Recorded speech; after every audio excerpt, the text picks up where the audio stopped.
Good afternoon, students.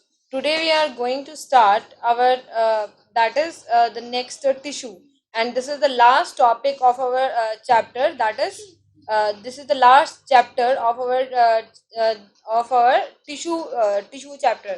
That is neuron और दी जब neuron क्या होता है न्यूरॉन होते हैं अ टाइप ऑफ सेल. ठीक है जो हमारे हमने पढ़े थे हमने जो अपना the fundamental unit of life पढ़ा था उसमें हमने सेल के बारे में पढ़ा था. ठीक है तो कुछ ऐसे सेल होते हैं जो लाइफ लॉन्ग मतलब उनका एक ही फंक्शन रहता है, वो चेंज नहीं होते. मतलब एक बार अगर उनका जो फंक्शन बन गया वो वही वाले परमानेंट वही वाले सेल बन जाएंगे. ठीक है तो न्यूरॉन भी एक ऐसे ही टाइप के स्पेशलाइज सेल होते हैं जिनका एक पर्टिकुलर फंक्शन होता है.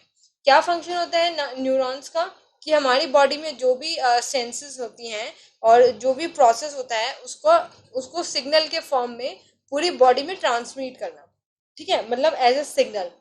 ठीक है तो न्यूरॉन जो है वो क्या है एक मतलब ट्रांसमिट द सिग्नल.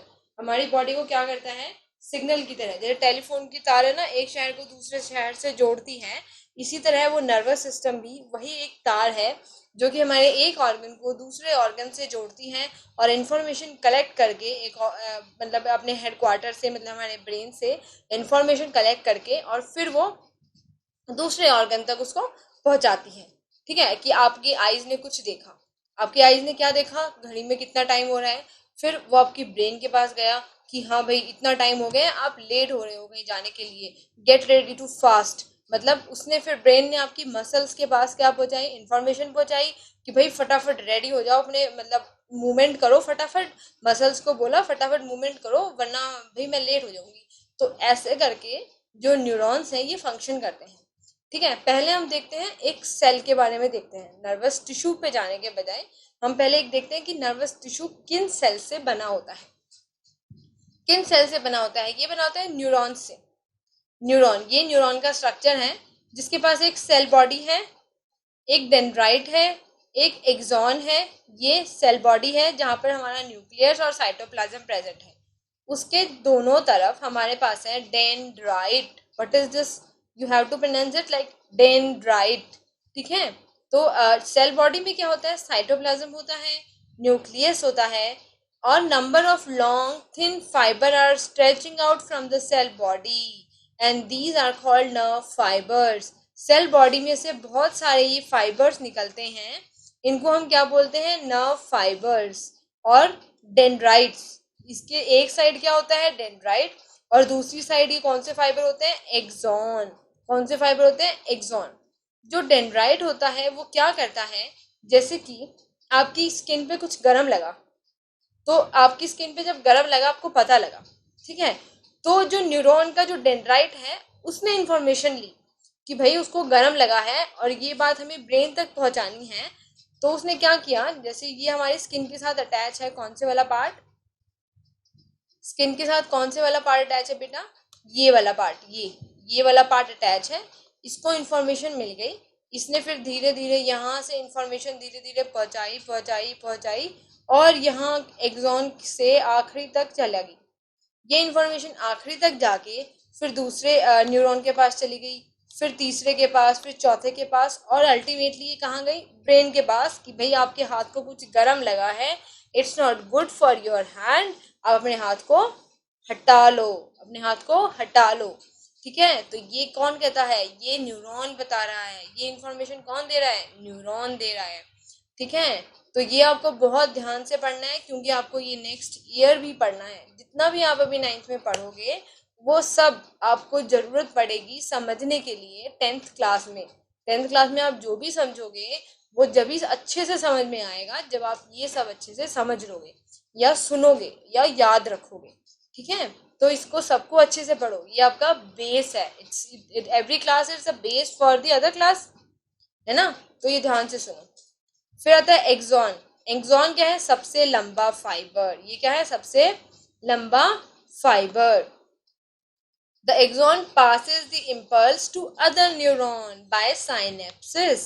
मतलब यहाँ पर ये हमारा एक्सॉन है इस तरह से, फिर यहाँ ये दूसरी सेल बॉडी बनी हुई है, दूसरा न्यूरॉन है, तो ये यहाँ पर साइनेप्सिस बोलते हैं जिसके थ्रू ये एक न्यूरॉन दूसरे न्यूरॉन के पास इंफॉर्मेशन पहुंचाता है। इंफॉर्मेशन लेगा कौन सा पार्ट? डेंड्राइट। देगा कौन सा पार्ट? एक्सॉन। लेगा कौन सा पार्ट? डेंड्राइट। देगा कौन से वाला पार्ट? एक्सॉन। ठीक है, सिग्नल कहाँ आएगा? डेंड्राइट पे। ट्रांसमिट कौन करेगा? एक्सॉन। सिग्नल कहाँ आएगा? डेंड्राइट पे। ट्रांसमिट कौन करेगा? Axon.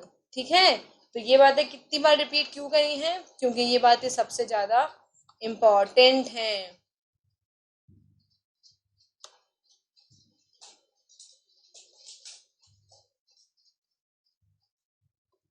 Okay, now we will move to the nervous system. एक जो इंडिविजुअल नर्व सेल है वो मीटर लॉन्ग भी हो सकता है। जैसे आपकी जो लेग में एक नर्व नर्व होती है वो ऑलमोस्ट बहुत लंबी होती है as compare to other organ. ठीक है, तो जो नर्व सेल्स है, एक सिंगल नर्व सेल भी बहुत लंबा हो सकता है। ठीक है, नर्व एंडिंग मतलब यहाँ पर आपका ये जो नर्व फाइबर के जो पार्ट्स हैं वो सब क्या हो रहे हैं? एंड हो रहे हैं, इसलिए इसको नर्व एंडिंग बोला है। जहां पर ये जाके दूसरे के डेंड्राइट से मिलेगा या फिर ब्रेन के पास चला जाएगा। ठीक है, अब आता है nervous tissue. All the cell possess the ability to respond the stimuli.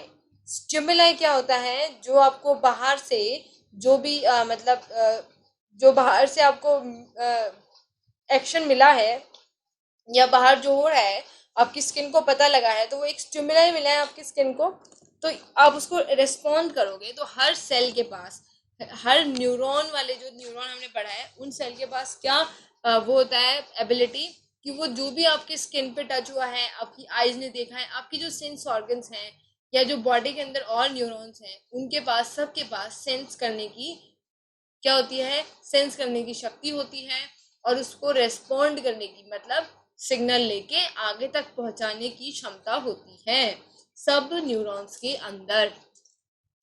तो cell of nervous tissue are highly specialised. क्या होते हैं? हाईली स्पेशलाइज्ड, क्योंकि उनका जो फंक्शन है वो सिर्फ उन्हीं का इम्पोर्टेंट फंक्शन होता है, नर्व ट्रांसमिशन का, मतलब इंफॉर्मेशन ट्रांसमिशन का।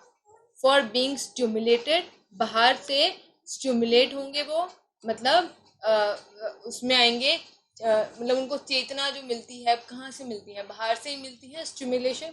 एंड देन ट्रांसमिट, और फिर उसी को ट्रांसमिट करेंगे ताकि उसके बदले में वो कुछ एक्शन कर सकें, कुछ रिस्पॉन्स कर सकें। इसमें मैंने आपको बताया था, आपकी आईज ने टाइम देखा तो आपको बाहर से ये स्टिमुलस मिल गया, आपकी आईज ने टाइम देखा, बाहर से स्टिमुलस मिल गया। फिर आपके ब्रेन ने क्या किया? बोला जल्दी जल्दी तैयार हो, तो ये, और फिर आपकी मसल्स को बोला भाई जल्दी जल्दी काम कर, तो ये आपको रिस्पॉन्ड मिला। ये क्या मिला? रिस्पॉन्ड। तो इसी तरह से जैसे आपके हाथ पे कुछ गर्म टच हुआ, आपके हाथ पे क्या हुआ? कुछ गर्म टच हुआ, उस टच होने के बाद आपने, वो तो आपको सेंस हो गया, वो स्टिमुलाई मिला। स्टिमुलाई क्या था? गरम कॉफी, गरम चाय या गरम मिल्क। ठीक है, वो स्टिमुलस था। आपने हाथ हटा लिया, आपको पता लग गया वो गर्म है, आपने हाथ हटा लिया, वो था आपका रिस्पॉन्ड। ठीक है, आपने उस पर कैसे रिस्पॉन्ड किया। So the brain, spinal cord, nerves are all composed of nervous tissue. क्योंकि जो भी नर्वस टिश्यू, जो भी न्यूरॉन्स इंफॉर्मेशन लेते हैं वो ब्रेन या स्पाइनल कॉर्ड के पास पहुंचाते हैं और फिर वापस से नर्व्स के थ्रू उसको टिश्यू तक लेके आते हैं। ठीक है, या मसल सेल्स के पास या दूसरे ऑर्गन्स के पास लेके आते हैं। तो इसीलिए इसके अंदर क्या होता है, और ये एक प्लेस से दूसरे प्लेस बहुत तेजी से जाता है। जैसे आपको गर्म लगता है, आप कितने कितने मिली ऑफ सेकेंड्स, मतलब कितने कम सेकंड्स में, सेकंड्स के भी पार्ट होते हैं मिली सेकंड्स में, आप रिस्पॉन्ड कर देते हो कि हाँ, एकदम से आप रिस्पॉन्ड करते हो। जब कहीं पे आपका कुछ आपको शार्प चीज लगती है या कुछ गर्म लगता है तो आप बहुत जल्दी रिस्पॉन्ड करते हो। तो आप ये देख सकते हो कि कितनी जल्दी उसने हमारे स्किन से ब्रेन तक इंफॉर्मेशन पहुंचा दी और वापस इंफॉर्मेशन लेके भी आया कि हैंड को दूर होना है। ठीक है, तो ये बहुत फास्ट काम करते हैं। सेल ऑफ दिस टिश्यू को हम क्या बोलते हैं? Nerve cells. इन सेल को न्यूरॉन्स बोलते हैं। और ये क्या करते हैं? ये करते हैं नर्व इम्पल्स। हमने न्यूरॉन्स के बारे में पढ़ लिया था। और नर्व इम्पल्स क्या होता है? नर्व इम्पल्स मतलब जो जैसे इंफॉर्मेशन जाती है, कैसे जाती है? जैसे ये आपका एक्सॉन है, तो इस तरह से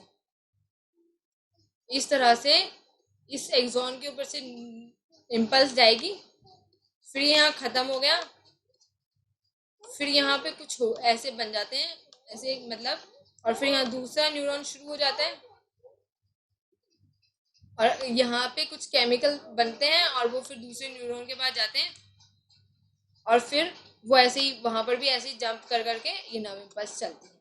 ठीक है, तो जो नर्व फाइबर्स हैं वो एक दूसरे के साथ क्या होते हैं, कनेक्ट होते हैं by together by connective tissue makeup nerve. जो नर्व फाइबर्स हैं बाउंड टुगेदर, बहुत सारे नर्व फाइबर्स इकट्ठे होकर एक नर्व बनाते हैं, मतलब आपकी जो नसें आप इसको बोलते हैं।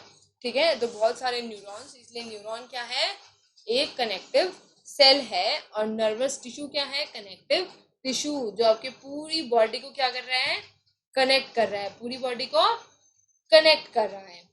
ठीक है, so many nerve fibers bound together by the signal that passes along the nerve fiber। जो ये सिग्नल हमारा जा रहा है, ये जो यहाँ पर हमारे पास, जैसे हमारी स्किन को कुछ गर्म लगा था, यहाँ कुछ गर्म लगा था हमारी स्किन को, तो इसने ये जो सेल बॉडी थी इसने इंफॉर्मेशन ली, तो ये जो इंफॉर्मेशन इस तरह से जा रही है, ये एक्चुअली क्या है, this is called nerve impulse. इसको हम क्या बोलेंगे, nerve impulse. Nerve impulse allow us to move our muscles. ठीक है, जैसे आपके हैंड को कुछ गर्म लगा, आपने अपना हाथ क्या किया, आपने अपना हाथ क्या किया, हटा लिया। ठीक है, तो इसी तरह से ये क्या हो गया, इसी तरह से क्या हो गया, दैट्स वाई, तो आपकी नर्व इम्पल्स से मसल कहाँ पे गया, नर्व इम्पल्स मसल्स के पास। ठीक है, तो what we want to use. अब आता है इसका फंक्शन। डेंड्राइट रिसीव करते हैं नर्व इम्पल्स को, एक्सॉन उसको दूर लेके जाते हैं। तो ये सब कॉम्बिनेशन से ही जो एनिमल्स हैं वो जल्दी जल्दी क्या कर पाते हैं, जल्दी जल्दी किसी भी चीज को रिस्पॉन्ड कर पाते हैं। क्या कर पाते हैं, जल्दी जल्दी उसको रिस्पॉन्ड कर पाते हैं, जो भी बाहर चीजें हो रही हैं, क्योंकि ये बहुत फास्ट होता है और it's very milli of second में ये पूरा हो जाता है। ठीक है, मिली ऑफ सेकेंड में ये पूरा हो जाता है। अब ये कुछ क्वेश्चन आंसर है, हमारे जो एनिमल टिश्यू वाला जो पार्ट था उसके क्वेश्चन आंसर है, ये इंटरनल क्वेश्चन आंसर, और ये सभी को नोटबुक में करने हैं। All you have to do this question answer in your notebook. Name the tissue responsible for movement in our body. कौन से मसल मूवमेंट करता है, क्या मूवमेंट करता है, हेल्प करता है, हमारी हैंड्स में क्या है, muscles. What does neuron look like, इसमें हम न्यूरॉन का एक डायग्राम बनाएंगे, ये वाला डायग्राम बनाएंगे, सेल बॉडी, न्यूक्लियस, और इसके क्या पार्ट है, न्यूरॉन एक यूनिट है नर्वस टिश्यू की जो कि मैसेज ट्रांसमिट करती है हमारी बॉडी में, और न्यूरॉन के पास क्या होता है, सेल बॉडी जिसके अंदर न्यूक्लियस और साइटोप्लाज्म है, जिसमें से हेयर लाइक स्ट्रक्चर निकलते हैं। तो इसलिए न्यूरॉन के पास क्या है, सेल बॉडी, डेंड्राइट्स और एक्सॉन। ठीक है, जब डेंड्राइट एक्सॉन के बारे में बताएंगे तो हमें ये डायग्राम भी ड्रॉ करना है। ठीक है, जो आज हमने पढ़ा है। Give 3 feature of cardiac muscles. Cardiac muscles कौन सी होती हैं, कार्डियक मसल्स होती हैं हार्ट मसल्स, जो आपके हार्ट में प्रेजेंट हैं वो कैसी है, कार्डियक मसल्स। हार्ट क्या करते रहते हैं हमेशा, धक धक धक धक धक धक धक धक, एक बार कम होता है, एक बार मतलब अपनी फीस्ट है उसको थोड़ा सा ओपन करो, थोड़ा सा क्लोज करो, एक बार ओपन एक बार क्लोज। जब वो क्लोज हो रही है तो मतलब वो कॉन्ट्रैक्ट हो रहा है, फिर वो रिलैक्स हो रहा है, कॉन्ट्रैक्ट रिलैक्स। ठीक है, ये होता है, ये आपकी मर्जी से तो नहीं होता ना, मतलब आप अपने हाथ की मसल्स तो अपने आप हटा लेते हो, अपनी मर्जी से हटा लेते हो, स्केलेटल मसल्स जिनको बोलते हैं, लेकिन हार्ट की मसल्स तो अपने आप नहीं हटती, वो तो अपने आप धक धक धक धक धक उसकी हार्ट बीट चलती रहती है। ठीक है, अगर वो आपकी मर्जी से चलेगा तो आपका तो फिर ब्लड सप्लाई ही नहीं होगा। तो इसीलिए वो कौन सी मसल्स होती हैं, इनवॉलेंट्री मसल्स, जो 24/7 आवर्स हमारी मर्जी के बिना चलती हैं। ये सिलेंड्रिकल होती हैं, ब्रांच होती हैं, यूनी न्यूक्लियर होती हैं, मतलब इस तरह से, जैसे ये सिलेंड्रिकल है और ये ब्रांच है, इस तरह से इनकी मतलब ब्रांच निकली होगी एक तरह से देखा जाए तो, और यूनी न्यूक्लियर मतलब एक ही न्यूक्लियस प्रेजेंट होगा। ठीक है, एक ही न्यूक्लियस प्रेजेंट होगा एक कार्डियक मसल। और ये हमेशा लाइफ टाइम क्या करती रहती है, कॉन्ट्रैक्ट रिलैक्स, मतलब ये कभी भी थकती नहीं है, ये दे नेवर फटीग टायर्ड, ठीक है, कभी भी क्या नहीं होती, थकती नहीं है, हमेशा कॉन्टिन्यूसली कॉन्ट्रैक्ट और रिलैक्स करती रहती हैं, कॉन्ट्रैक्शन और relaxation. What are the function of areolar tissue?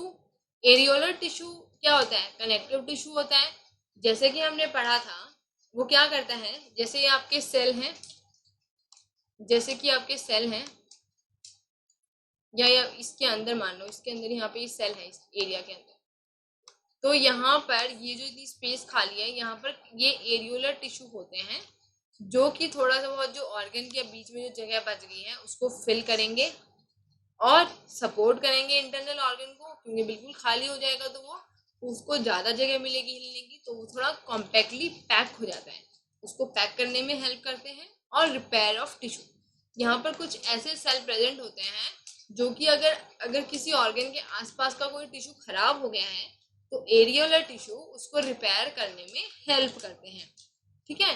तो इसीलिए एरियोलर टिश्यू क्या है, कनेक्टिव टिश्यू का ही एक टाइप है, हमने पढ़ा था एरियोलर टिश्यू, हमने पढ़े थे जब हमने कनेक्टिव टिश्यू के बारे में पढ़ा था, ठीक है। तो please write down this question answer in your notebook and also learn them. Thank you.